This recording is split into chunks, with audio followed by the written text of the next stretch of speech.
رب العالمین والصلاة والسلام علی سید الانبیاء والمرسلین وعلی آلہ واصحابہ اجمعین، اما بعد۔ اللہ تعالی نے 17ویں پارے میں سورہ حج میں حج کے احکامات کا بیان کیا ہے، اور سیدنا ابراہیم علیہ السلام کے بارے میں یہ بات ارشاد فرمائی ہے کہ وَإِذْ بَوَّأْنَا لِإِبْرَاهِيمَ مَكَانَ الْبَيْتِ، اور جب ہم نے حضرت ابراہیم علیہ السلام کو ٹھیک کر دی تھی جگہ اس گھر کی، یعنی خدا کے گھر کی، بیت اللہ کی، اور ان سے یہ کہا تھا کہ اللہ تشرک بی شیئا، کہ میرے ساتھ کسی کو شریک نہ ٹھہرانا، وطاہر بیتی للطائفین، اور میرے اس گھر کو پاک رکھیے ان لوگوں کے لیے جو طواف کرتے ہیں، والقائمین، اور ان کے لیے جو کھڑے ہوں گے نماز پڑھیں گے، والرکع، اور وہ لوگ جو رکوع کریں گے، السجود، اور وہ لوگ جو سجدے کریں گے، اس کے لیے ہمارا گھر پاک رہنا چاہیے۔ اور پھر یہ بھی ارشاد فرمایا کہ وَأَذِّن فِي النَّاسِ بِالْحَجِّ، اور ہم نے انہیں یہ کہا کہ آپ پکاریے لوگوں کو کہ اللہ کے گھر میں آئیں حج کے واسطے، حج کرنے کے لیے، اور آپ دیکھیں گے کہ یاتوک رجالاً، پیروں پر چل کے پیدل لوگ سفر کریں گے خدا کے گھر کے لیے، وَعَلَى كُلِّ ضَامِرٍ، اور وہ دبلے پتلے اونٹوں پر سوار ہو کر ہمارے گھر میں حاضری دیں گے، یاتین من کل فج عمیق، اور دور دراز اور جو بڑی گہری وادیاں ہیں اس جگہ سے بیٹھ کر یہ سب لوگ آئیں گے، اس جگہ سے سوار ہو کر آئیں گے۔ اور اللہ نے جو بات فرمائی تھی یہ اب تک پوری ہوتی چلی آتی ہے، اور چلتے چلتے اونٹنیاں تھک جاتی ہیں، اونٹ دبلے ہو جاتے ہیں، اور اسی طرح یہ آتے ہیں خدا کے گھر میں حاضری دینے کے لیے، اور اللہ تعالی نے فرمایا ہے کہ لِيَشْهَدُوا مَنَافِعَ لَهُمْ، تاکہ یہ پہنچیں اپنے فائدے کی جگہوں پر، یعنی ایسی جگہ پر پہنچیں گے جہاں سے انہیں بہت سا نفع ہوگا۔ بہت سے نفع سے کیا مراد ہے؟ مفسرین نے لکھا ہے کہ بہت سے نفع سے مراد یہ ہے کہ بیت اللہ میں جب آئیں گے تو انہیں آخرت کا نفع نصیب ہوگا اور اللہ کا قرب نصیب ہوگا، اور یہ بات تو ظاہر ہی ہے۔ بہت سے حضرات کا خیال یہ ہے کہ اس کا مطلب یہ بھی ہے کہ یہاں جب وہ آئیں گے تو دنیا کے جو ساز اسباب سامان اور اس ساز و سامان سے تجارت کریں گے تو انہیں دنیا کا نفع بھی حاصل ہوگا۔ یہ بھی ممکن ہے جو اللہ تعالی نے ارشاد فرمایا ہے، مگر ہمارے زمانے میں حج میں اقتصادیات میں مسلمانوں کا تھوڑا حصہ رہ گیا ہے۔ حج میں لاکھوں آدمی جاتے ہیں تو وہاں پر آپ دیکھیے کہ لاکھوں آدمی ہیں اور اسی حساب سے لاکھوں جانور ذبح کرتے ہیں، تو جانور کون سا مسلمان ملک وہاں دیتا ہے؟ وہاں جتنے جانور آتے ہیں بالعموم وہ آسٹریلیا سے اور غیر مسلم ممالک سے آتے ہیں۔ مسلمان ممالک ابھی تک اس منڈی کو نہیں سنبھال سکے۔ چاہے نمازیں آتی ہیں تو وہ چین کی بنی ہوئی، جاپان کی تسبیحات اور مختلف غیر مسلم ممالک کی چیزیں آتی ہیں، اور اللہ کے گھر میں جہاں بھی آپ دیکھیں گے عام طور پر چینی جاپانی سامان جو خالص حج کے متعلق ہیں، مثلا تسبیحات ہیں، یہ چیزیں وہاں پر نظر آئیں گی، تو مسلمانوں نے پوری طرح یہ بات ثابت کر لی ہے کہ وہ اللہ کی اس زمین پر نفع بخش قوم نہیں رہے۔ جو لوگ خود اپنے تہوار کو اور مذہبی تہوار کو اور وہاں پر ہونے والی بہت زیادہ تجارت کو سنبھال نہیں سکے، یہ کہاں جا کر دوسرے ممالک میں تجارت کریں گے؟ اس لیے مسلمان ممالک کو کوئی پرواہ نہیں ہے کہ وہاں سے کروڑوں اور اربوں روپے کا نفع غیر مسلم اٹھاتے ہیں، اس کی طرف دھیان نہیں جاتا، اور اس کی طرف دھیان جاتا ہے کہ یہ فتویٰ دو کہ پیپسی کا پینا حرام، فلاں چیز کا پینا حرام۔ وجہ اس کی یہ ہے کہ جو کام جذبات اور جس کام میں مشتعل ہوتے ہوں جذبات، وہ کام اچھے لگتے ہیں، جس میں یہودیت، عیسائیت، مختلف مذاہب کے خلاف نعرے لگ سکیں، وہ کام اچھے لگتے ہیں، اور جو ڈھنگ سے کرنے کے کام ہیں وہ کام نہیں کرتے۔ اللہ نے فرمایا تھا کہ بیت اللہ کے لیے اس حج میں لِيَشْهَدُوا مَنَافِعَ لَهُمْ، تاکہ لوگ اپنے فائدے کی جگہ کو پہنچیں، تو فائدہ آپ وہاں دیکھیے۔ اسی طرح لوگ ہیں گوشت کھاتے ہیں، کتنے جانور ذبح ہوتے ہیں اور کتنے مرغے ذبح ہوتے ہیں، اور روسٹ چکن، یہ ہر ایک آدمی کی وہاں تقریباً خوراک بن ہی جاتی ہے ایک طرح سے۔ بہت سے ہزاروں کیا لاکھوں لوگ آپ کو یہ چیزیں کھاتے ہوئے ملیں گے، اور آپ اس کی تہ میں دیکھیں گے تو یہ امپورٹ ایکسپورٹ غیر مسلموں کا زیادہ ہے اور مسلمانوں کا بہت کم ہے۔ اللہ تعالی نے قرآن پاک میں اس لیے فرمایا کہ لِيَشْهَدُوا مَنَافِعَ لَهُمْ، تاکہ مسلمان پہنچیں اپنے فائدے کی جگہ پر، وَيَذْكُرُ اسْمَ اللَّهِ، اور اللہ کا نام لیں، يَذْكُرُ اسْمَ اللَّهِ فِي أَيَّامٍ مَّعْلُومَاتٍ عَلَىٰ مَا رَزَقَهُم مِّن بَهِیمَةِ الْأَنْعَامِ، اور پڑھیں اللہ کا نام، خدا کا نام لیں کئی دن تک، جو معلوم دن ہیں، جو دن متعین کیے گئے ہیں، اور ذبح کریں چوپایوں کو، مویشیوں کو جو اللہ نے انہیں دیے ہیں، فَكُلُوا مِنْهَا، سو لوگو جو تم جانور وہاں ذبح کرتے ہو اس میں سے خود بھی کھاؤ، وَأَطْعِمُوا، اور کھلاؤ، البائس، اس کو جس کا حال برا ہے، الفقیر، اور وہ جو محتاج ہے اس محتاج کو بھی وہاں پر کھلانا۔ اللہ تعالی نے بہت جگہ پر کھانا کھلانے کا بہترین عمل قرار دیا ہے۔ کافروں کا خیال یہ تھا کہ یہ جو بیت اللہ میں جانور ذبح کیے جاتے ہیں، یہ قربانی کا گوشت خود نہیں کھانا چاہیے۔ اللہ تعالی نے اس کی اصلاح فرما دی، اور اللہ نے فرمایا کہ تم خود بھی کھاؤ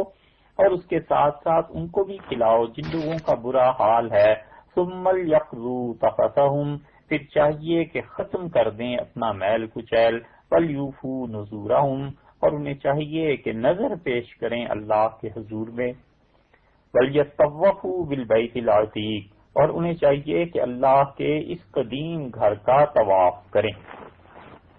10 ذی الحج کا آج کا دن جو ہم بیان کر رہے ہیں بہت مصروف دن ہے، اس لیے آپ دیکھ لیجئے جو کام آپ کو آج کرنے ہیں اللہ تعالی نے قرآن پاک میں اس کا کیسے تذکرہ فرمایا ہے۔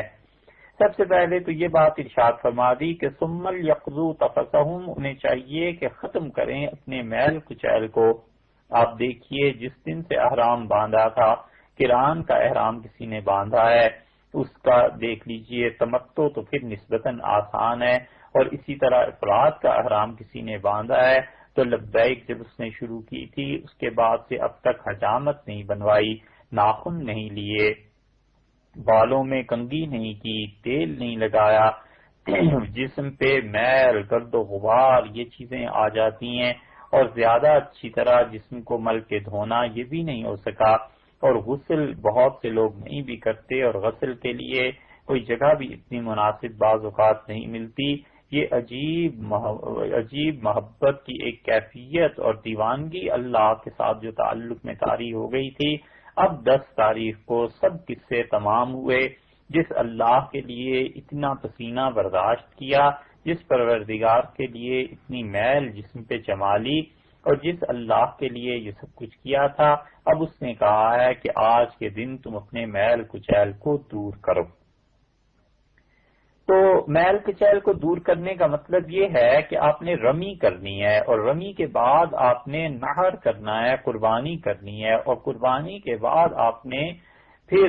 اس کے بعد سر کے بال منڈانے ہیں، اور پھر اس کے بعد نہانا ہے، جسم کو صاف کر کے پاک ہو کر اب طواف زیارت کرنا ہے۔ تو اللہ تعالیٰ نے سب سے پہلی بات فرما دی کہ پاک صاف ہونے کی، اور پھر بات ارشاد فرما دی کہ وَلْيُوفُوا نُذُورَهُمْ، اور انہیں چاہیے کہ اپنی منتیں پیش کریں، یعنی اللہ کے حضور میں جو نظر دینی تھی، اللہ کے لیے جو نیاز دینی تھی، وہ اللہ کے حضور میں پیش کرے۔ زندگی بھر جو کام کرنے کے ہیں ان میں سے ایک کام یہ ہے کہ اللہ کی خدمت میں، اللہ کی بارگاہ میں نظر پیش کرتا رہے۔ اور نظر پیش کرنے کا مطلب یہ ہے کہ اللہ کے لیے اپنے مال کو خرچ کرتا رہے، اور اللہ تعالی کے لیے مال کو خرچ کرنے کا بھی مطلب یہ ہے کہ انسان قربانی کے علاوہ بھی اللہ کے لیے کبھی کبھی جانور ذبح کر دیا کرے، غریبوں کو کھلا دیا کرے، لوگوں میں اس کا گوشت تقسیم کر دیا کرے، اللہ کے نظر کے طور پہ لوگوں کو پیسے دے دیا کرے، اور یہ نیت رکھے اس میں کہ خدا بندہ تیری نظر پیش کرتا ہوں اور تیرے حضور میں اپنا مال پیش کرتا ہوں۔ اللہ نے اس لیے اس موقع پر خاص طور پر فرمایا کہ خدا کے گھر میں قبولیت کا مقام اور قبولیت کا وقت، یہ سب چیزیں وہاں پر جمع ہو گئی ہیں، تو اس لیے ارشاد فرما دیا کہ وہ لوگ پوری کریں اپنی منتیں جو اللہ کے لیے انہوں نے مانی ہے، یا یہ کہ جو شریعت نے ان پر فرض اب قرار دیا ہے، واجب ہو گئی ہے کیونکہ انہوں نے حج کر لیا ہے۔ اور اس سے بھی بڑی نظر جو اللہ کے حضور میں پیش کی جا سکتی ہے وہ اپنی جان ہے کہ اپنی زندگی اللہ کے لیے وقف کر دے، اپنی جان اللہ کے حضور میں پیش کر دے، اور اپنی جان اللہ کے لیے نظر کر دے خدا کی، اور پھر اللہ کے لیے نظر کرنے کے بعد انسان پر پھر بھی ایک کیفیت رہنی چاہیے کہ ممکن ہے قبول نہ ہو اور ممکن ہے قبول بھی ہو جائے، بس یہ جو امید اور خوف کے درمیان کی کیفیت ہے نا، اس کا نام ہے ایمان۔ کتنی اچھی بات کسی نے کہی ہے کہ جان جو تھی ایک حاضر کر دی، پھر بھی رہے شرمندہ سے، دل والے خود لکھ لیں گے سرخی اس افسانے۔ تو اللہ کے لیے اپنی جان پیش کر دے۔ شہید کا مقام اسی لیے اتنا بلند و بالا ہے کہ وہ اپنا مال تو کیا اپنی جان بھی اللہ کے سامنے پیش کر دیتا ہے اگر اس کی نیت درست ہو اور اس انسان کو اللہ سے تعلق بھی ہو، یعنی اس معنی میں کہ وہ جو شہادت ہے وہ واقعی شہادت ہو، تو اللہ کے ہاں اس کے لیے بڑے انعامات ہیں۔ تو اللہ تعالی نے فرمایا کہ یہاں پر وہ اپنی منت، اپنی نظر خدا کے حضور میں پیش کریں، یعنی جانور کو ذبح کریں، وَلْيَطَّوَّفُوا بِالْبَيْتِ الْعَتِيقِ، اور طواف کریں اللہ کے اس قدیم گھر کا۔ یہ جو عتیق ہے اس کا ایک مطلب تو یہ ہے کہ قدیم پرانا اللہ کا جو گھر ہے اس کا طواف کریں، اور بعض حضرات کے نزدیک بیت عتیق اس لیے اللہ تعالی نے فرمایا ہے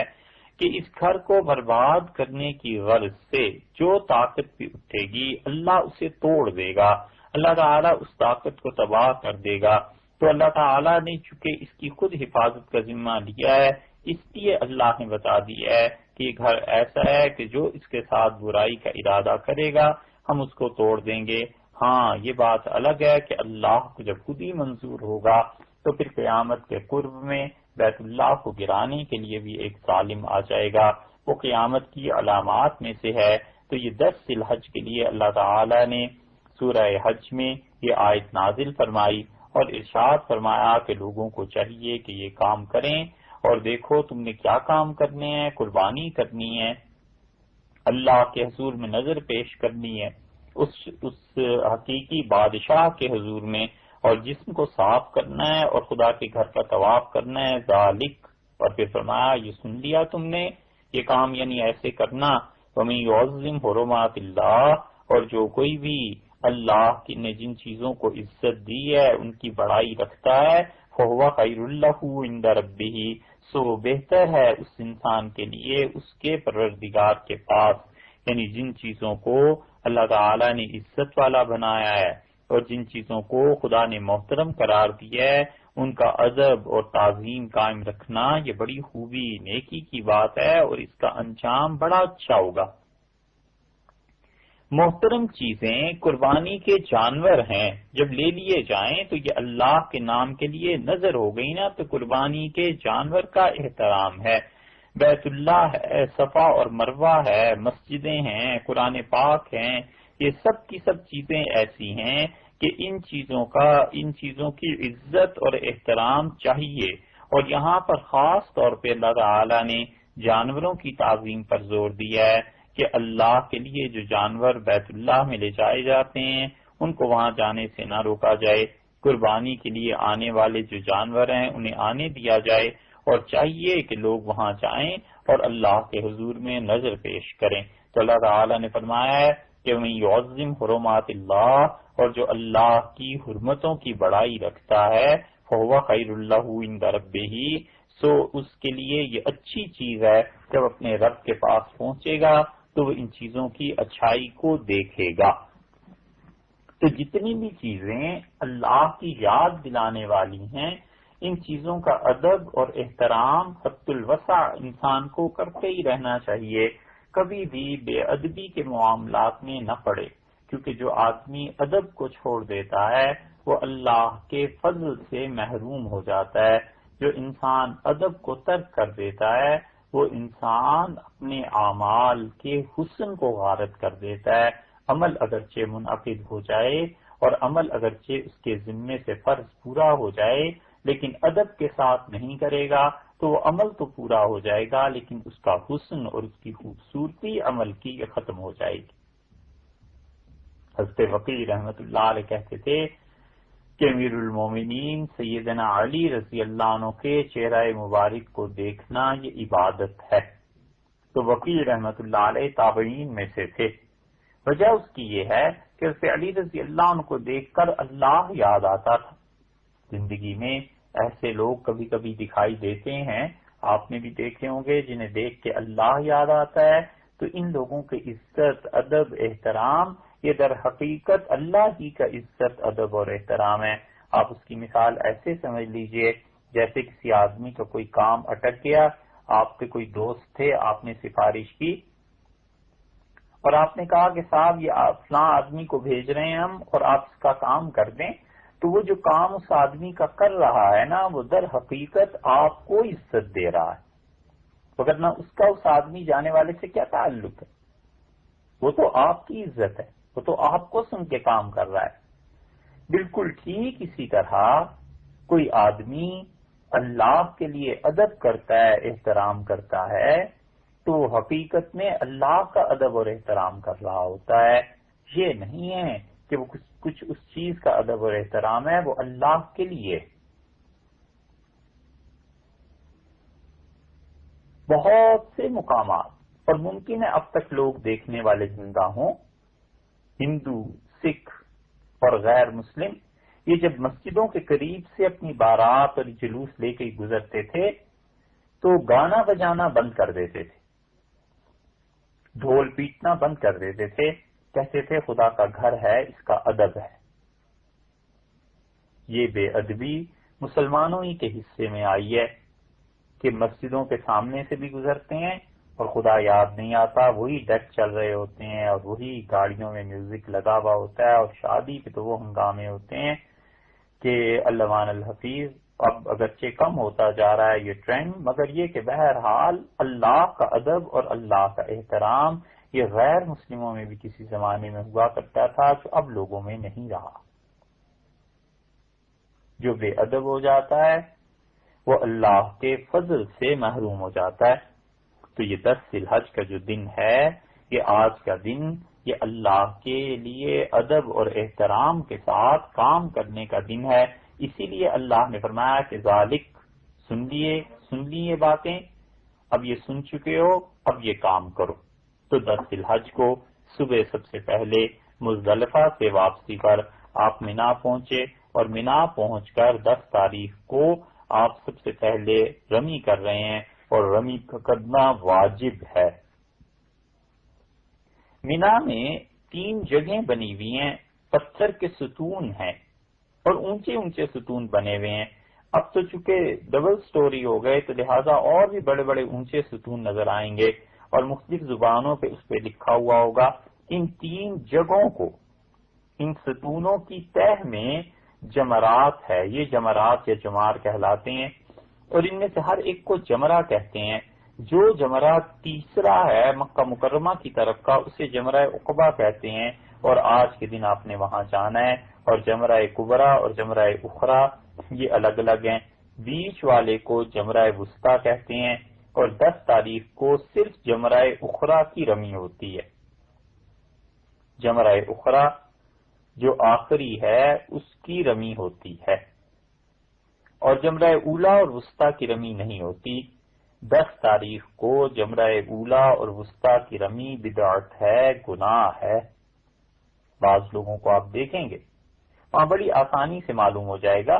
کہ کہاں زیادہ رش اور بھیڑ ہے اور کہاں لوگ رمی کے لیے چاہ رہے ہیں، بس ادھر ہی جانا ہے، اور باقی جمرات جو ہیں ان کی رمی نہیں کرنی چاہیے۔ بعض لوگ مل جاتے ہیں ان کی رمی کرتے ہوئے، منع کرنا چاہیے، یہ بدعت ہے، نرمی سے سمجھا دینا چاہیے۔ شریعت کے جتنے بھی حکم ہیں تعلیم دینی چاہیے، ان کی سختی نہیں کرنی چاہیے۔ ہر چیز کا ایک حل ہے، کوئی آدمی بھوکا ہے اسے کھانا کھلا دیں، اور اگر کھانا عام نہیں ہوگا تو چوری عام ہو جائے گی، کھانا سستا نہیں ہوگا تو چوری کے نئے نئے طریقے نکلیں گے، اور چوری بڑی بھیانک چیز ہے، وہ معاشرے میں رائج ہو جائے گی۔ اس کو ایسے ہی سمجھ لیجئے کہ ہے تو ذرا ایسی بات، آپ محسوس نہ کریں اسے، جس معاشرے میں کھانا مہنگا ہو جاتا ہے اور لوگوں کی دسترس سے باہر ہو جاتا ہے، وہاں پر چوری عام ہو جاتی ہے۔ ایسے ہی جیسے کہ جس معاشرے میں نکاح مشکل ہو جاتا ہے اور نکاح کرنا لوگوں کے لیے دشوار ہو جاتا ہے، اس معاشرے میں بدکاری سستی ہو جاتی ہے، آسان ہو جاتی۔ ایسا معاشرہ نہ تشکیل دیجیے جس میں کھانا مشکل ہو جائے اور جس میں نکاح مشکل ہو جائے، وگرنہ پھر اس کے نتائج بھگتنے پڑتے ہیں۔ شریعت نے یہ بتایا ہے، حضور اقدس صلی اللہ علیہ وسلم کی مختلف احادیث سے یہ بات ثابت ہوتی ہے۔ تو بھوکا اسے کھانا کھلا دیا جائے، یہ شریعت کی تعلیم ہے، اور جاہل آدمی اسے علم دے دیا جائے، تو نرمی سے سمجھا دیا جائے کہ آج کس جگہ رمی کرنی ہے اور کہاں پر رمی نہیں کرنی، اور رمی کرنا واجب ہے، اس کے چھوڑنے سے دم واجب آ جائے گا، اور 10 تاریخ کو رمی کا وقت صبح صادق سے شروع ہو جائے گا، اور 11 کی صبح صادق تک اب آپ کے پاس وقت ہے،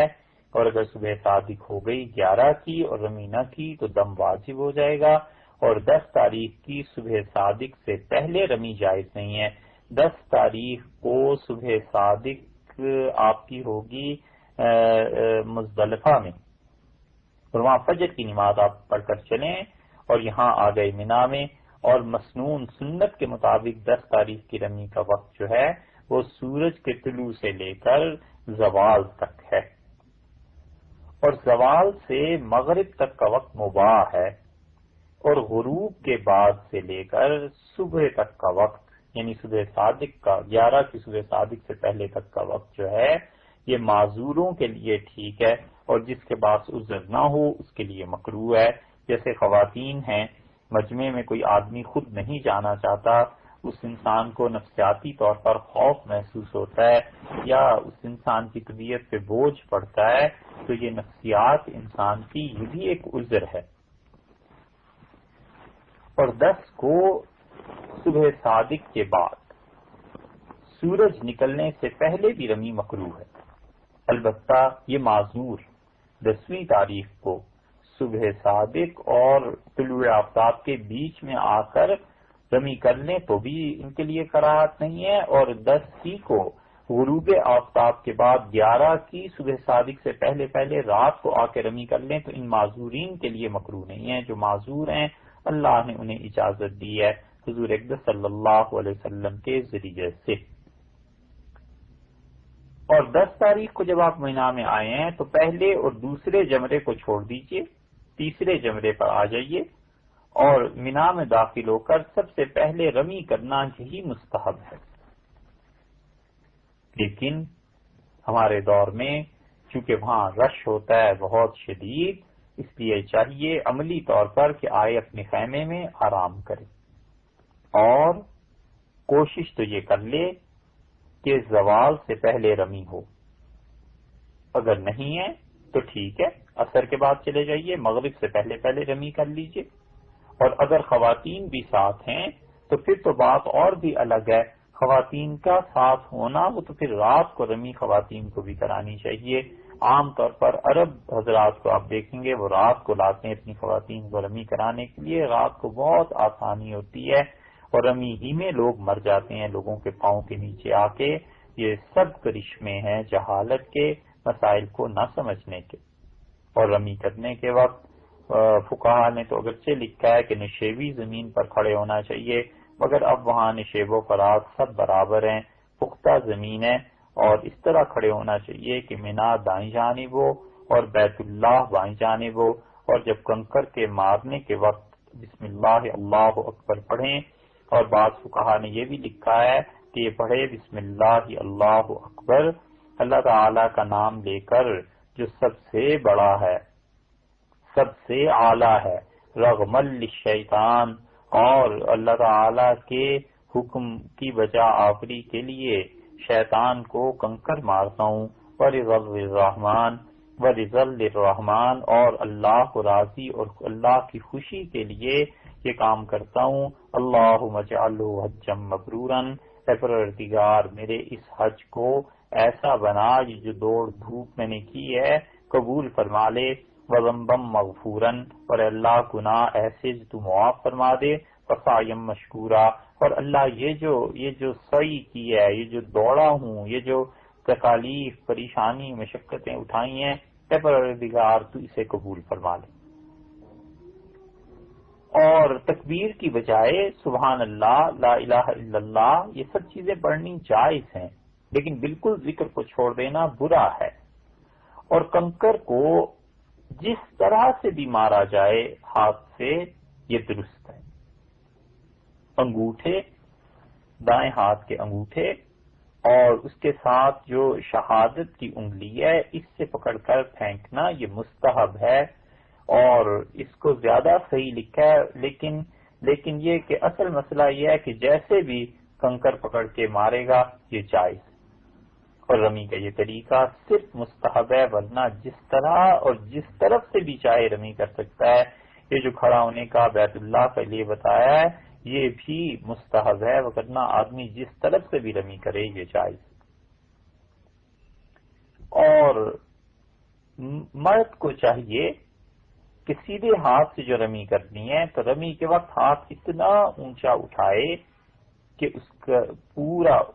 صحیح طرح آسمان کی طرف ہاتھ لے جا کر، اور جو اس ستون کی جڑ ہے وہاں پر مارے، کیونکہ سیدنا ابراہیم علیہ السلام کو اس زمین پر شیطان نظر آیا تھا اور اس نے انہیں بہکانے کی کوشش کی تھی، تو ابراہیم علیہ السلام نے پتھر اٹھا کر اسے مارے تھے۔ ان جگہوں کی یادگار، ان جگہوں کو یاد رکھنے کے لیے، محفوظ رکھنے کے لیے یہ ستون بنائے گئے ہیں، ورنہ اصل میں ستون کچھ نہیں۔ اس لیے رمی میں یہ اچھی طرح خیال رکھنا چاہیے اس مسئلے کا کہ بالکل براہ راست سیدھا سیدھا پتھر نہ ماریے،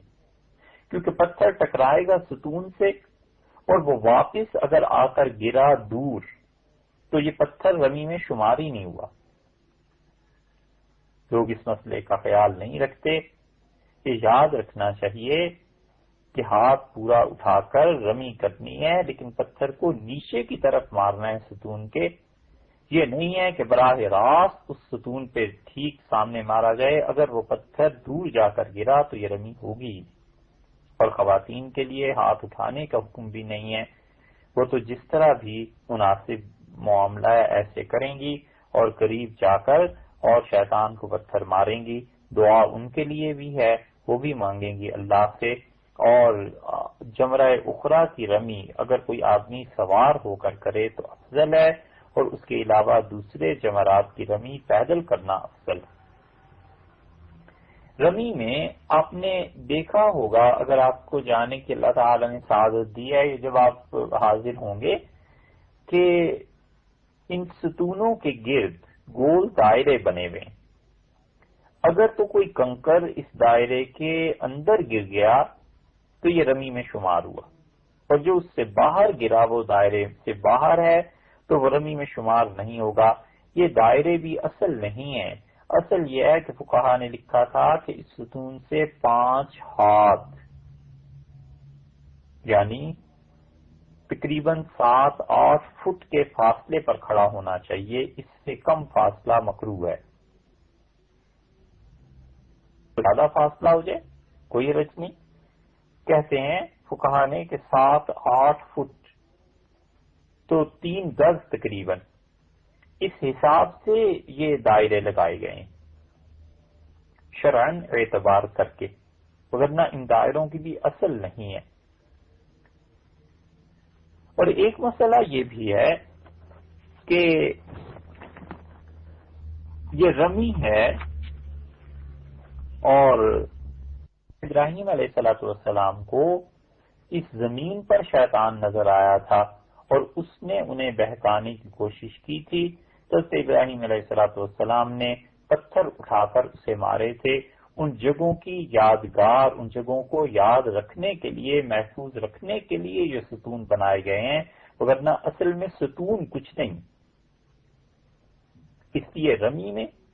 یہ اچھی طرح خیال رکھنا چاہیے اس مسئلے کا کہ بالکل براہ راست سیدھا سیدھا پتھر نہ ماریے، کیونکہ پتھر ٹکرائے گا ستون سے اور وہ واپس اگر آ کر گرا دور تو یہ پتھر رمی میں شمار ہی نہیں ہوا۔ لوگ اس مسئلے کا خیال نہیں رکھتے۔ یہ یاد رکھنا چاہیے کہ ہاتھ پورا اٹھا کر رمی کرنی ہے، لیکن پتھر کو نیچے کی طرف مارنا ہے ستون کے۔ یہ نہیں ہے کہ براہ راست اس ستون پہ ٹھیک سامنے مارا جائے، اگر وہ پتھر دور جا کر گرا تو یہ رمی ہوگی۔ اور خواتین کے لیے ہاتھ اٹھانے کا حکم بھی نہیں ہے، وہ تو جس طرح بھی مناسب معاملہ ہے ایسے کریں گی اور قریب جا کر اور شیطان کو پتھر ماریں گی۔ دعا ان کے لیے بھی ہے، وہ بھی مانگیں گی اللہ سے۔ اور جمرہ اخرى کی رمی اگر کوئی آدمی سوار ہو کر کرے تو افضل ہے، اور اس کے علاوہ دوسرے جمرات کی رمی پیدل کرنا افضل ہے۔ رمی میں آپ نے دیکھا ہوگا، اگر آپ کو جانے کی اللہ تعالی نے سعادت دی ہے، جب آپ حاضر ہوں گے، کہ ان ستونوں کے گرد گول دائرے بنے ہوئے، اگر تو کوئی کنکر اس دائرے کے اندر گر گیا تو یہ رمی میں شمار ہوا، اور جو اس سے باہر گرا وہ دائرے سے باہر ہے تو وہ رمی میں شمار نہیں ہوگا۔ یہ دائرے بھی اصل نہیں ہے، اصل یہ ہے کہ فقہا نے لکھا تھا کہ اس ستون سے 5 ہاتھ یعنی تقریباً 7-8 فٹ کے فاصلے پر کھڑا ہونا چاہیے، اس سے کم فاصلہ مکروہ ہے۔ اور اس سے زیادہ فاصلہ ہو جائے کوئی حرج نہیں، کہتے ہیں فقہا نے کہ 7-8 فٹ تو 3 گز تقریباً، اس حساب سے یہ دائرے لگائے گئے ہیں شرعاً اعتبار کر کے، وگرنہ ان دائروں کی بھی اصل نہیں ہے۔ اور ایک مسئلہ یہ بھی ہے کہ یہ رمی ہے، اور رمی میں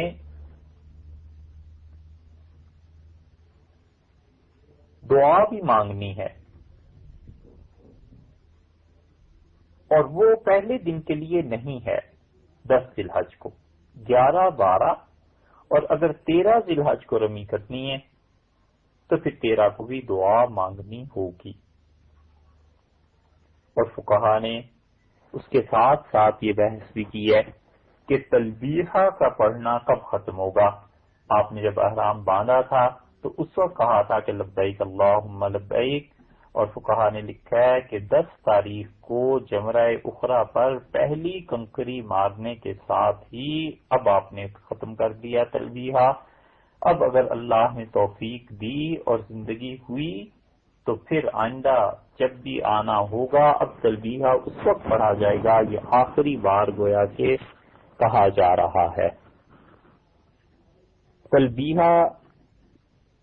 اس کے بعد نہیں پڑھنا جب کنکر مار دیا، اور تینوں اس میں برابر ہیں، خواہ حج افراد کا ہو، قران کا ہو یا تمتع کا ہو. حتیٰ کہ فرض کر لیجئے کسی آدمی کا حج نہیں ہوا، کسی نے فتویٰ دے دیا کہ چونکہ تم نے یہ کام کیے ہیں، مثلا وہ عرفات میں نہیں گیا تھا تو کہتے ہیں کہ بھئی تمہارا تو حج ہوا ہی نہیں، لیکن وہ اب آیا ہوا ہے تو وہ بھی ساتھ چل رہا ہے لوگوں کے، تو اس آدمی کو بھی تلبیہ اب چھوڑ دینا ہے. اور فرض کریں کسی نے رمی سے پہلے سر منڈا لیا یا طواف زیارت کر لیا، تو اس نے اگرچہ غلط کیا لیکن تلبیہ کا پڑھنا یہ بھی چھوڑ دے. اور اگر زوال تک رمی نہیں کی 10 ذی الحج کو، جیسے کہ بہت سے بھلے لوگ نہیں کرتے، سنت اگرچہ حضور اقدس صلی اللہ علیہ وسلم کی یہی ہے کہ زوال سے پہلے رمی کر لی جائے، مگر یہ بار بار عرض کر رہے ہیں کہ زوال سے پہلے رمی کرنا اگرچہ مسنون ہے، بہتر ہے، اچھا ہے، مگر خیال کرنا چاہیے لوگوں کے ہجوم میں لوگ پاؤں تلے کچلے جاتے ہیں، ایسے نہ ہو کہ مستحب اور سنت پر عمل کرتے ہوئے کہیں لوگوں کو تکلیف دے دے اور حرام کام کا ارتکاب کر دے. تو بہت سے بھلے مانس زوال سے لے کر زوال تک رمی نہیں کی، تو جب تک رمی نہیں کرے تلبیہ پڑھتا رہے. ہاں سورج ڈوب گیا 10 ذی الحج کا، بس اب رمی ختم ہو گئی، اب وہ تلبیہ ختم ہو گیا. رمی اگر رات کو کرنی ہے تو بھی تلبیہ سورج کے ڈوبنے تک پڑھنا ہے، بہتر ہے. اور رمی سے پہلے ذبح کر لیا تو فقہا نے لکھا ہے کہ افراد کا حج ہے اگر تو تلبیہ نہ چھوڑے، اور قران اور تمتع والا جو ہے وہ تلبیہ کو، قارن اور متمتع جو ہے وہ اسے ختم کر دے. اور جمرہ اخرى کی رمی کے بعد جمرے کے پاس نہیں ٹھہرنا بلکہ اپنے مقام پر واپس آ جانا ہے. جمرہ جو ہے رمی، اس کے بعد اس کے پاس دعا کے لیے نہیں ٹھہرنا. بس رمی ہو گئی، اب واپس اپنی جگہ پہ آ جائے. اور حضور اقدس صلی اللہ علیہ وسلم نے بھی ایسے ہی کیا تھا کہ رمی کر کے آپ واپس تشریف لے گئے تھے ذبح کرنے کے لیے. رسول اللہ صلی اللہ علیہ وسلم پہلے دن دعا کے لیے نہیں ٹھہرے. اب تلبیہ بھی ختم ہو گیا اور دوسرے اذکار، اللہ کی یاد، اللہ کا ذکر، حمد و ثنا، لا الہ الا اللہ، یہ سب چیزیں پڑھتے رہنا چاہیے. اللہ کو کثرت سے یاد کرنا چاہیے، اور اللہ تعالیٰ کو کثرت سے انسان یاد کرتا رہے، اسی میں اس کی بھلائی ہے، دنیا میں بھی اور آخرت میں بھی. اور اب رمی تو ہوئی مکمل. اس کے بعد دوسرا کام اب یہ کرنا ہے رمی کرنے کے بعد کہ نحر ہے، قربانی ہے. اور جمرہ اخرى کی رمی سے فارغ ہو کر اب قربانی کی فکر کرنی چاہیے. اور قربانی کرنے والے 3 قسم کے لوگ ہیں. ایک تو وہ ہیں جن کا حج افراد ہے، اور دوسری قسم ان لوگوں کی ہے جنہوں نے تمتع کیا ہے، اور تیسری قسم ان لوگوں کی ہے جو قران والے ہیں. تو سب سے آسان معاملہ تو افراد کا ہے کہ مفرد انسان پر جس نے صرف حج کی نیت سے احرام باندھا تھا اس کے لیے قربانی فرض اور واجب ہے ہی. ایک بات اچھی طرح یاد رکھنی چاہیے کہ قربانی سے مراد وہ قربانی نہیں ہے جو 10 ذی الحج کو پوری دنیا میں مسلمان قربانی کرتے ہیں، بلکہ یہ دم شکر ہے، اللہ کے شکریہ کے لیے، اللہ کا شکر ادا کرنے کے لیے ایک خون بہانا ہے، ایک جانور کو ذبح کرنا ہے. یہ جو جانور کو ذبح کرنا ہے یہ ہے اصل میں دم شکر، یہ الگ چیز ہے. وہ جو قربانی ہے وہ الگ چیز ہے. وہ جانور جو عبادت اور اللہ کے قرب اور ثواب کے لیے حرم میں ذبح کی نیت سے مخصوص کر دیا جائے، گائے ہے، بیل ہے، اونٹ ہے، بکری ہے، بھیڑ ہے،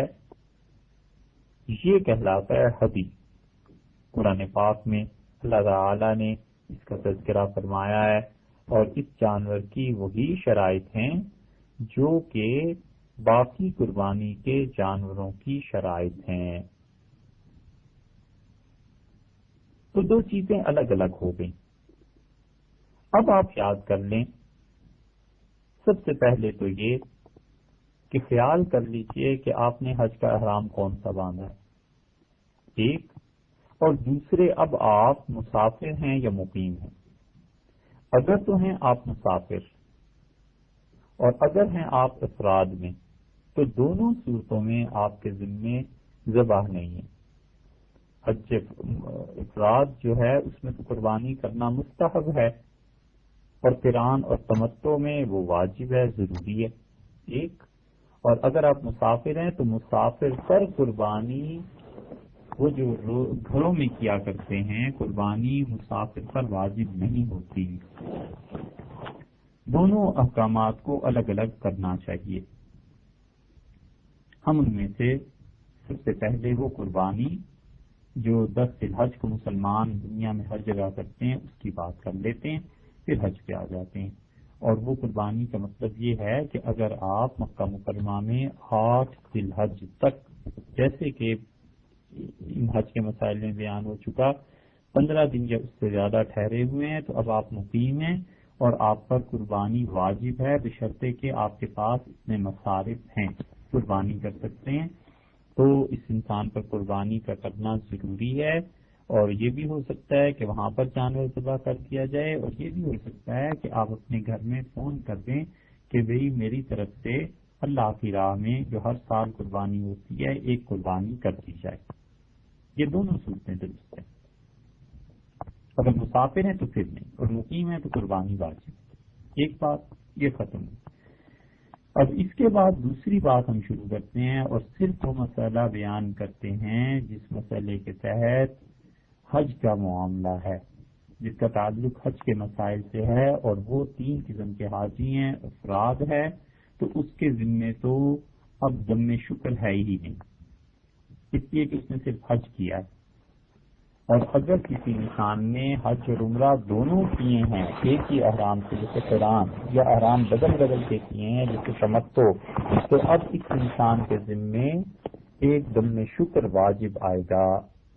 ضروری ہے، کیونکہ اس نے دونوں چیزوں کو کیا ہے نا، فائدہ اٹھایا ہے۔ اسی لیے اللہ تعالیٰ نے فرمایا کہ فمن تمتع بالعمرۃ الی الحج فما استیسر من الہدی، اور جو شخص بھی فائدہ اٹھائے عمرے کا اور حج کے ساتھ سے ملا کر کرے گا، دو نعمتیں اللہ کی جمع ہو گئیں، عمرہ بھی اور حج بھی، تو اسے جو کچھ قربانی میسر آئے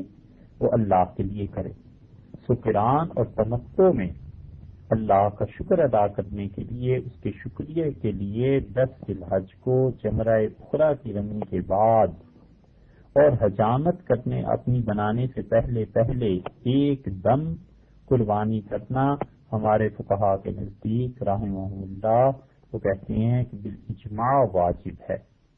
کیونکہ اللہ تعالیٰ نے اس کو حج کے مہینوں میں ایک ہی سفر میں 2 عبادتیں جمع کرنے کی توفیق دے دی، ایک عبادت عمرے کی اور ایک عبادت حج کی۔ تو حج قران میں اس کو دم قران یا دم شکر کہتے ہیں،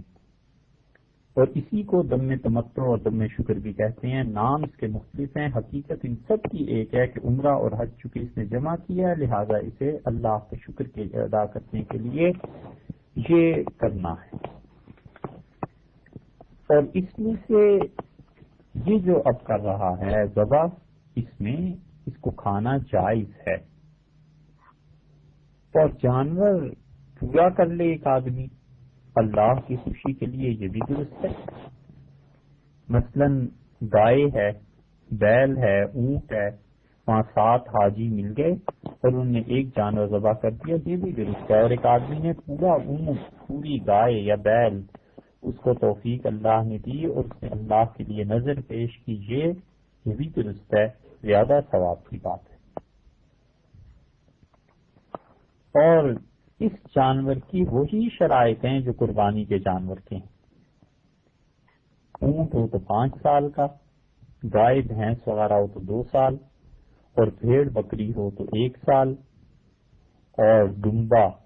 1 سال، یا یہ کہ 6 ماہ کا ہو اور وہ ان دمبوں میں چھوڑ دیا جائے جو سال بھر کے ہیں تو اس کے برابر لگے تو بھی ٹھیک ہے۔ اور یہ عید الاضحیٰ کی قربانی نہیں ہے، پھر خیال کر لیجئے، کیونکہ وہ فقیر پہ مسافر پہ واجب نہیں، یہ تو ہر ایک پہ واجب ہے جس نے بھی حج تمتع اور حج قران کیا ہے، خواہ وہ مالدار ہو اور خواہ وہ فقیر ہو، خواہ وہ مسافر ہو خواہ وہ مقیم ہو۔ ہاں ایک صورت ہو سکتی ہے کہ کسی انسان کے پاس اتنے پیسے نہیں ہیں کہ وہ قربانی کر سکے، وہ حج تمتع یا قران تو اس نے کر لیا، اب اس کے پاس پیسے نہیں ہیں، تو اللہ تعالیٰ نے فرمایا کہ وہ 10 روزے رکھے 3 حج کے دنوں میں اور 7 اس کے بعد، یہ 10 روزے وہ رکھے گا۔ اس کی تفصیل انشاءاللہ پھر کسی وقت بیان کریں گے۔ قرآن پاک نے یہ جو لفظ استعمال کیا ہے، یہ 10 ذی الحج کا دوسرا حکم بیان کر رہے ہیں۔ رمی ہو گئی نا، رمی کے بعد اب قربانی کا حکم بھی چل رہا ہے، تو یہ جو رمی کے بعد اب قربانی اب کر رہے ہیں، اللہ تعالیٰ نے ہدی کا لفظ جو استعمال فرمایا ہے سورہ بقرہ میں دوسرے پارے میں، تو فقہا کا اس بات پر اجماع ہے کہ اللہ تعالیٰ کی مراد جہاں پر بکری ہے، یعنی ایک جانور، بکرا بکری دمبا دمبی بھیڑ، ایک جانور خدا کی مراد ہے۔ اللہ تعالیٰ نے یہ یہاں پہ ارشاد فرمایا ہے، فقہا کا کہنا یہ ہے، اور اسی لیے قران اور تمتع کے لیے اس کو ذبح کیا جائے گا۔ اور اونٹ اس کی قربانی گائے اور بیل سے افضل ہے، اور گائے بکرے اور دمبے سے افضل ہے۔ سو جب رمی ہو جائے تو حلق کرانے سے پہلے،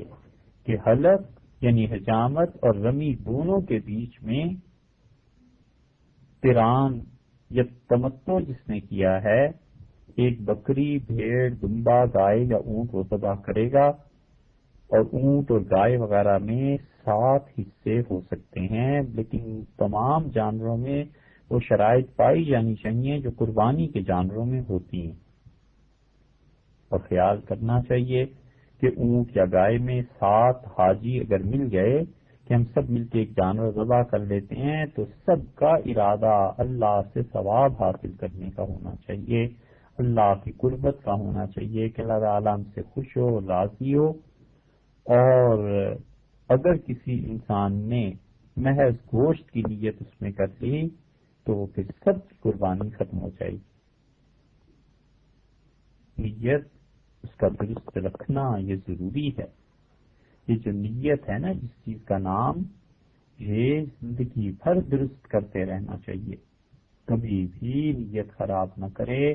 اللہ نے فرمایا وَلَا يَحِيقُ مَكْرُ السَّيِّئِ إِلَّا بِأَهْلِهِ، اور جو آدمی دوسروں کے لیے برائی کرتا ہے خود اس گھڑے میں پھنس جاتا ہے۔ جو دوسروں کے ساتھ برا سلوک کرتا ہے خود ایک دن وہ برائی کا شکار ہو کے رہتا ہے،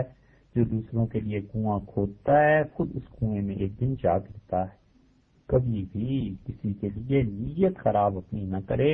عمل میں لغزش بسا اوقات ہو جاتی ہے، لیکن نیت تو اللہ جانتا ہے، ہر ایک کے لیے نیت اچھی ہونی چاہیے، حتیٰ کہ کافر کو بھی اس نیت سے مارے کہ پروردگار اس نے دنیا میں بہت زیادہ ظلم مچا رکھا ہے، اس نیت سے مارتا ہوں کہ پروردگار ظلم کم ہو جائے۔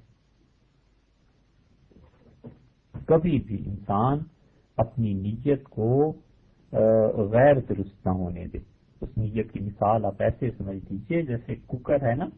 خواتین گھر میں پکاتی ہیں کھانا، اور ہر گھر میں کوکر آ گیا، اس کوکر میں کھانا پکتا ہے تو وہ کھانا اصل میں تو بھاپ سے پکتا ہے نا، اور کوکر میں وہ جو ربر ہوتا ہے وہ ڈھیلا ہو جائے اور بھاپ اس میں نہ ٹھہر سکے، بھاپ تیار نہ ہو تو پھر کیا فائدہ، پھر کھانا نہیں پکتا۔ بس ایسے ہی انسان کی نیت بھی یہی ہے کہ نیت اپنے دشمنوں کے لیے بھی اچھی رکھے۔ دوستوں کی تو بات ہی الگ ہے، دوستوں کا تو معاملہ ہی الگ ہے۔ کبھی بھی آدمی اپنی نیت کو خراب نہ کرے، وگرنہ اس کی تباہی انسان کے سامنے آ جاتی ہے۔ تو اس لیے یہ نیت قربانی کے گوشت کو حاصل کرنے کی نہیں ہونی چاہیے، بلکہ نیت یہ ہونی چاہیے کہ انسان اس ذریعے سے اللہ کا قرب حاصل کرے۔ ہاں یہ ہو سکتا ہے کہ اللہ تعالی کے لیے جو ذبح کرنا ہے اس میں انسان کی نیتیں مختلف اعمال کی ہوں۔ مثلا ایک آدمی عقیقے کی نیت کرتا ہے تو بھی ٹھیک ہے، یہ صحیح ہے، کیونکہ وہ بھی تو در حقیقت اللہ کی عبادت کی نیت ہے نا۔ اور ایک آدمی پھر دم کی نیت کرتا ہے اس کے لیے کہ اس نے قران یا تمتع کیا ہے، یہ بھی ٹھیک ہے۔ اسی طرح جو جانور بڑا ہو یعنی زیادہ موٹا اور زیادہ قیمت والا وہ افضل ہے، لیکن قیمت مناسب ہونی چاہیے۔ یہ نہیں ہے کہ انسان 1 لاکھ کا جانور ذبح کر لے اور یہ سوچے کہ اللہ کا قرب مجھے یہاں پہ مل رہا ہے، اس 1 لاکھ روپے کو اگر وہ اپنے ملک میں جا کر 2 بچیوں کی شادی کر دیتا اور وہاں بھی مناسب چیز اللہ کے حضور میں پیش کرتا تو ان لڑکیوں کی شادی کرنا اس کو زیادہ اللہ کا قرب دلاتا۔ اس 1 لاکھ سے فرض کر لیجئے 20,000 کا جانور ذبح کر دیا اور 80,000 سے وہ لوگوں کے قرض ادا کر دیتا، چاہے وہ قرض لوگوں نے اللہ کی نافرمانی میں استعمال کیے ہوتے تو بھی اس انسان کو حنفی فقہا کے نزدیک زیادہ ثواب ملتا۔ اس 70-80 ہزار سے وہ لوگوں کو ان کے کرائے میں مدد دیتا، یہ زیادہ ثواب ملتا۔ اس پیسے سے اگر وہ لوگوں کی تعلیم کا بندوبست کرتا تو اللہ کا قرب اسے زیادہ ملتا۔ تو جو جانور بڑا ہو یعنی زیادہ گوشت والا ہو، زیادہ قیمت والا ہو، وہ افضل ہے۔ اور فرض کر لیں 2 جانور قیمت میں برابر ہیں تو جس میں گوشت زیادہ ہے فقہا نے لکھا ہے وہ افضل ہے، اور قیمت اور گوشت دونوں کے اعتبار سے برابر ہوں تو جس کا گوشت زیادہ پاکیزہ اور عمدہ ہوگا وہ افضل ہے۔ اور گائے میں شرکت کرنا فقہا لکھتے ہیں کہ بکری کے ذبح کرنے سے افضل ہے، دمبا بکرا ذبح کرنے سے افضل یہ ہے کہ گائے میں شرکت کر لی جائے، کیونکہ اس سے عام مسلمانوں کے لیے 7 حصے جب پڑ جائیں گے تو بہت باقی 6 مسلمانوں کو بھی سہولت ہو جائے گی، کم پیسے میں قربانی ہو جائے گی اور مسلمانوں کی مدد بھی ہو جائے گی۔ اس لیے فقہا نے گائے میں شرکت کو اکیلا جانور ذبح کرنے سے افضل لکھا ہے، مگر ہمارے زمانے میں یہ بھی سوچ لینا چاہیے کہ جو باقی 6 لوگ ہیں کیا وہ پڑھے لکھے ہیں، نیت ان کی صحیح ہے، ایسے نہ ہو جائے کہ انسان کسی کی نیت میں اپنا معاملہ بھی نقصان کا کر لے۔ اور حسن بن عمار رحمۃ اللہ علیہ بڑے حنفی فقہا میں سے شرم بلالی نور الایضاح جنہوں نے لکھی ہے اور جنہوں نے اور کتابیں بھی لکھی ہیں، در مختار کا حاشیہ بھی، انہوں نے ایک چیز لکھی ہے، وہ کہتے ہیں کہ یہ حکم اس وقت ہے جبکہ گائے کا حصہ بکری سے قیمت میں زیادہ ہو، یہ قید انہوں نے لگا دی۔ تو اگر فتویٰ اس قول پہ دیا جائے گا کہ گائے کا حصہ بکری سے قیمت میں زیادہ ہے تو اس کا مطلب یہ ہوا کہ پیسے جہاں خدا کی راہ میں زیادہ خرچ ہوئے وہ چیز افضل ہے، تو پھر تو معاملہ اس پہ چلا گیا کہ گائے کا حصہ دیکھ لے، بکری کو دیکھ لے، جس میں زیادہ پیسے خرچ ہو رہے ہیں اللہ کے لیے وہ افضل۔ اور قران اور تمتع میں افضل یہ ہے کہ انسان قربانی کا جانور اپنے ساتھ لے جائے، لیکن ہمارے زمانے میں یہ ممکن نہیں ہے، قربانی کا جانور لے جانے کی بظاہر کوئی صورت ہے نہیں۔ اور ضمن قران اور تمتع کی ہڈی یہ جو ہے ذبح جو کرنا ہے اس کا خود بھی کھانا جائز ہے اور مستحب ہے۔ ایسی جو قربانی ساری دنیا میں مسلمان عید کے دن کرتے ہیں، اس سارے گوشت کو گھر میں رکھ لینا بھی درست ہے، تقسیم کر دینا بھی درست ہے۔ نبی کریم صلی اللہ علیہ وسلم نے جو یہ فرمایا تھا کہ 3 حصے اس کے کر لیے جائیں، ایک غریبوں کو دے دیا جائے اور ایک جو ہے وہ اپنے لیے رکھ لیا جائے اور ایک رشتے داروں میں تقسیم کر دیا جائے، تو وہ حکم ہمیشہ کے لیے نہیں تھا، وہ رسول اللہ صلی اللہ علیہ وسلم کا حکم اس سال کے لیے تھا جس سال مسلمانوں کے مالی حالات زیادہ اچھے نہیں تھے، اور یہ چاہیے تھا مسلمانوں کو کہ وہ قربانیاں کریں تو اپنے باقی لوگوں کو کھانے میں گوشت میں خیال رکھیں۔ یہ حکم صرف اس سال کے لیے تھا، اور رسول اللہ صلی اللہ علیہ وسلم کا یہ حکم آپ کے باقی ارشادات سے کینسل ہو گیا تھا، منسوخ ہو گیا تھا۔ اب بھی اگر کوئی کرے تو اچھی بات ہے، لیکن اس کو اس طرح کرنا کہ لوگ بعض اوقات سے فرض کے درجے میں لے آتے ہیں، یہ چیزیں درست نہیں ہیں۔ تو بہتر یہ ہے کہ انسان وقت کا، اس وقت کے تقاضے کا خیال کرے کہ اس وقت کیا کرنا اچھا ہے۔ تو قربانی کے گوشت کی طرح یہ جو دم تمتع اور قران ہے، اس میں صدقہ بھی کرنا چاہیے، اور اگر وہاں پر یہ گنجائش نکل سکتی ہے کہ آدمی اس گوشت کو لے آئے اور پکا لے، یہ بھی ہو سکتا ہے۔ اور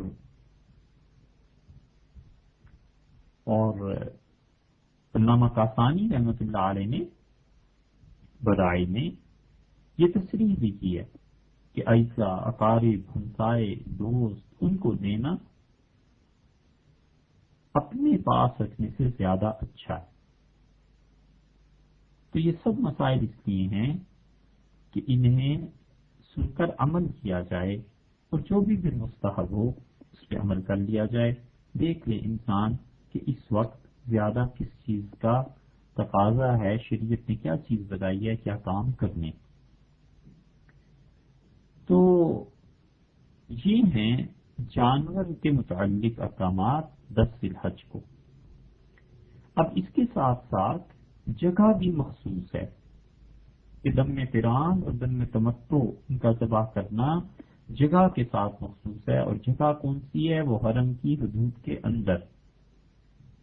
اور اگر حرم کی حدود کے علاوہ کسی اور جگہ جا کر حاجی نے ذبح کر دیا تو یہ ذبح جائز نہیں ہے۔ حدود حرم میں